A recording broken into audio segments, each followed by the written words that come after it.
మీరు retired controller of examinations, national Sanskrit university Tirupati and టీటీడీలో శ్వేత డిపార్ట్మెంట్కి డైరెక్టర్గా కూడా పనిచేశారు.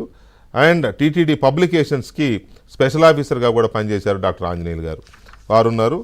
అండ్ పాతూరు నాగభూషణం గారు, భారతీయ జనతా పార్టీ సీనియర్ నాయకులు, ఆంధ్రప్రదేశ్ ముఖ్య అధికార ప్రతినిధి పాతూరు నాగభూషణం గారు మనతో చర్చలో ఉన్నారు. ముందుగా ఆంజనేయులు గారితో మాట్లాడతాను నేను. ఆంజనేయులు గారు నమస్కారం. నమస్కారం వెంకటకృష్ణ గారు. ఆంజనేయులు గారు, ముందుగా ఇది వినగానే ఇది జరిగింది ఇలాగా అని తెలియగానే మీరు ఎలా ఫీల్ అయ్యారు? నమస్తే వెంకటకృష్ణ గారు. నమస్తే అండి. ఇది కలియుగం.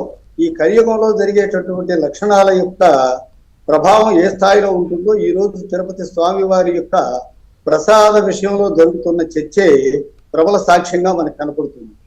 ఎందుకంటే వెంకటాద్రి సంస్థానం బ్రహ్మాండే నాస్తి కించన వెంకటేశ సమోదేవో నభూతో భవిష్యత్ అని ఆ స్వామివారి యొక్క మహిమని పురాణాల్లో చెప్పడం జరిగింది. అంతేకాదు, ఈ సందర్భంలో మరొకటి గుర్తు పెట్టుకోవాలి. స్వామివారు ధర్మస్వరూపుడు అని చెప్పడానికి మనకి హిందూ ధర్మం ప్రకారం, భారతీయ సంస్కృతి ప్రకారం 4 యుగాలు చెప్పుకుంటాం. కృతయుగం, త్రేతాయుగం, ద్వాపరయుగం, కలియుగం అని. కృతేతు నారసింహో భూ, త్రేతాయాం రఘునందన, ద్వాపరే వాసుదేవశ్చ, కలౌ వెంకటనాయక అన్నారు.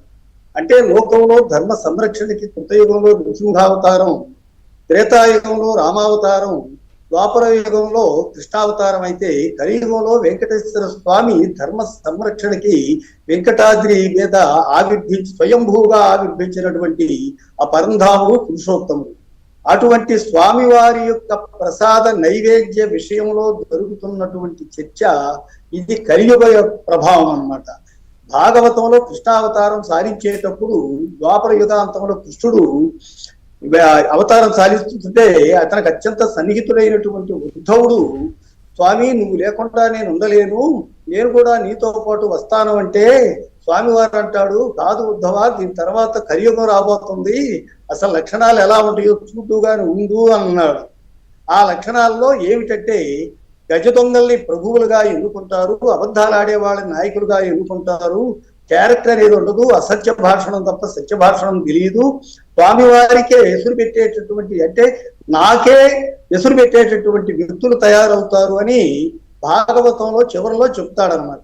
ఆ లక్షణాలన్నీ కలియుగం యొక్క 4,60,60,000 సంవత్సరాలు దాని పరిమాణం అయితే ఈ 5,126 సంవత్సరాలు అనుకుంటారు సుమారు. ఇప్పటికే కలియుగం యొక్క ఆ తీవ్రత అనేది మనకి కనిపిస్తూ ఉంటుంది. చూస్తున్నారు కదా అందరూ. వాళ్ళల్లో వాళ్ళు ఇందాక మీరు ఒక మాట చెప్పారు, టీటీడీలో ఉద్యోగులకి బాధ్యత లేదా అని. ఆ సందర్భంలో నేను శ్వేత డైరెక్టర్ గా ఉన్నప్పుడు ఆ ఎంప్లాయీస్ శిక్షణకు వచ్చినప్పుడు వారి యొక్క యాటిట్యూడ్ లో చేంజ్ తీసుకురావడం కోసం నా వంతు నేను చెప్పినటువంటి ఆ ఆధ్యాత్మిక బోధనల ప్రభావంతో వాళ్ళని నేను అర్థం చేసుకుంది ఏమిటి అంటే, వాళ్ళందరూ కూడా అక్కడ చాలా చిత్తశుద్ధితోటి స్వామివారి యొక్క సేవ చేసేటటువంటి ఒక స్కిల్డ్ వర్కర్స్ అన్నమాట వాళ్ళు.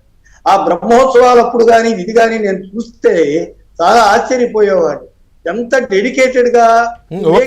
ఇప్పుడు కాదండి, అది ఓకే, గతం గురించి మనకు తెలుసు. కానీ ఇప్పుడు వెలుగు చూసిన ఈ పరిణామం ఏ దుష్పరిణామాలకి తార్కాణంగా ఫీల్ అవ్వాలి మనం. ఈ గతము, ఈ చరిత్రలు ఇవన్నీ చాలా ఉంటాయి. ఇప్పుడు మనం చర్చించాలంటే మళ్ళీ మనం యుగం అంతా చర్చించాలి.